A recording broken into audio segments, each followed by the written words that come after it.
দিয়ে দেওয়ার পরে তখন ওই ডিজাইন দেখে তারা হলো যে এই বিল্ডিং গুলো করছে, কিন্তু তারা তো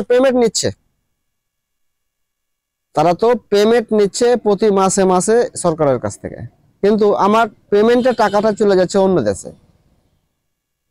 বিল্ডার্স ওরা এমন ভাবে কাজ করে যে ওরা ওদের যন্ত্রতে কাজ করবে আর পুরা লেবারের টাকাটা তারা শোষণ করবে। আমি চাই যে আমাদের দেশে বিল্ডার্স তৈরি হোক, আমাদের দেশে অন্য দেশে আমরা যাতে বিল্ডার্সি দেখাইতে পারি, অন্য দেশ যাতে আমরাকে নিয়ে যাই। আমাদের এসব জিনিস বাংলাদেশকে দেখাতে হলে টাকার প্রয়োজন। আচ্ছা, টাকার প্রয়োজন, ধরেন আমার টাকার প্রয়োজন 5 লক্ষ টাকার প্রয়োজন আমার, বা 4 লক্ষ টাকার প্রয়োজন। আমি ছোট মোটো একটা বিজনেস চালু করতে গেলে 4-5 লক্ষ টাকা তো মিনিমাম লাগবেই। এই টাকাটা যদি কোনো আমাদের একটা থানাতে ম্যাক্সিমাম তো সব এজেন্ট ব্যাংক আবার হলো যে শাখা ব্যাংক যতগুলো সব মিলিয়ে 30টা নিচে হবে না। 30টা ব্যাংকে ঘুরে দেখতে পাই যে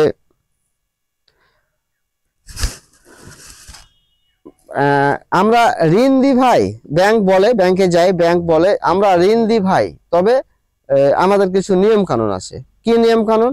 না তো বলছে যে আপনার ট্রেড লাইসেন্স থাকতে হবে, তারপরে বলছে যে আপনি আপনার আর একজন দুজনকে গ্যারান্টার লাগবে, তাদেরও ট্রেড লাইসেন্স লাগবে, তারপরে আর কি লাগবে, চেক লাগবে, আর কি লাগবে, লাস্টে বলছে যে আপনার জমি লাগবে। আচ্ছা, এই বর্তমান সমাজে 1 কেজি মাংসের দাম, 1 কেজি আলুর দাম 1 কেজি আলুর দাম 70 টাকা। 5 লক্ষ টাকা 4 লক্ষ টাকা নিতে যদি এত কিছু বহন করতে হয়, তাহলে কি রাষ্ট্রীয় মানে যে রাষ্ট্রীয় থেকে কি তাহলে আমরা উদ্যোগ নিতে পারবো না? আমরা কি রাষ্ট্রীয়কে কিছু উপহার দিতে পারবো না? কিসের জন্য পারবো না? টাকার জন্য পারবো না। তো আসলে কখনো একজন ছোট উদ্যোক্তা, একজন ছোট উদ্যোক্তার কাছে এসব কাগজ পূরণ করা সম্ভব না। কি কারণে না? দেখেন, গুজবে আমরা সব করে ফেলি। যদি গুজব রটে যে ছেলেটা ভালো না, তাহলে আপনি ওই গ্যারান্টার তো দূরের কথা, ওর আইডি কার্ডের ফটোকপিটাও আপনাকেও দিবে না। যদি যারা জানতে পারে যে একে দিলে তুই বড় লোক হয়ে যাবে, যদি জানতে পারে একে দিলে তুই বড় লোক হয়ে যাবে, একে দেওয়া যাবে না। আচ্ছা, তাই বলে কি আমার রাষ্ট্রীয় যে উন্নয়নশীল যে কাজগুলো আমরা করব, আমরা বিভিন্ন দেশে বেরিয়ে আমরা দেখেছি, তাহলে কি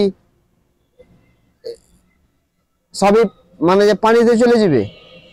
তাহলে আমরা সারা জীবনে কি ওই পদ্মা সেতু বানাবে বিল্ডার্স নিয়ে আসবেন চায়না থেকে, যমুনা সেতু বানাবেন বিল্ডার্স নিয়ে আসবেন জাপান থেকে, ওই কোন পারমাণবিক বিদ্যুৎ কেন্দ্র বানাবেন আপনি বিল্ডার্স নিয়ে আসবেন রাশিয়া থেকে, আপনি হলো যে এই এই রাস্তাঘাটের কাজ করবেন আপনি বিল্ডার্স নিয়ে আসবেন আপনি ওই ইন্ডিয়া থেকে।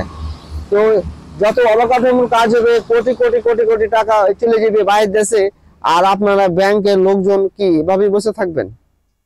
আপনারা এত কড়াকড়ি কেন করেন বুঝি না। আপনারা উদ্যোক্তা চিনতে শিখেন। লাভ, আপনার বেতন কত টাকা? আপনি একটা ব্যাংকে চাকরি করেন, আপনার বেতন হলো যে 40,000 টাকা, 50,000 টাকা, কিন্তু যারা সচেতন উদ্যোক্তা তারা আপনার থেকে বেতন বেশি পায়। এত কাগজের ধন্না ধরিয়েন না।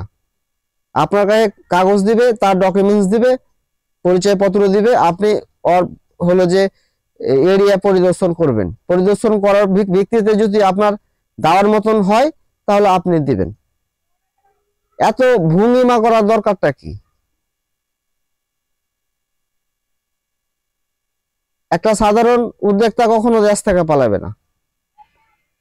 যারা গাছ লাগাবে একটা জমিতে, ও গাছ যদি বড় হয় ও গাছ ছেড়ে সে কোথাও যাবে না। একজন উদ্যোক্তা একটা গাছ লাগার মতনই। আপনারা সচেতন হওয়াটাই সব থেকে জরুরি মনে করছি, বেটার মনে করছি। ভালো থাকবেন, সুস্থ থাকবেন। আমার কথাগুলো যদি কোনো ভুল থাকে অবশ্যই কমেন্টের মাধ্যমে জানাবেন, শুধরাবার চেষ্টা করব। আর আমার এই কথাগুলো অবশ্যই নলেজে দিবেন। বুঝতে না পারলে আপনার কোনো ভালো লোককে আমার এই ভিডিওটা শেয়ার করবেন, বোঝার চেষ্টা করবেন। আসসালামু আলাইকুম।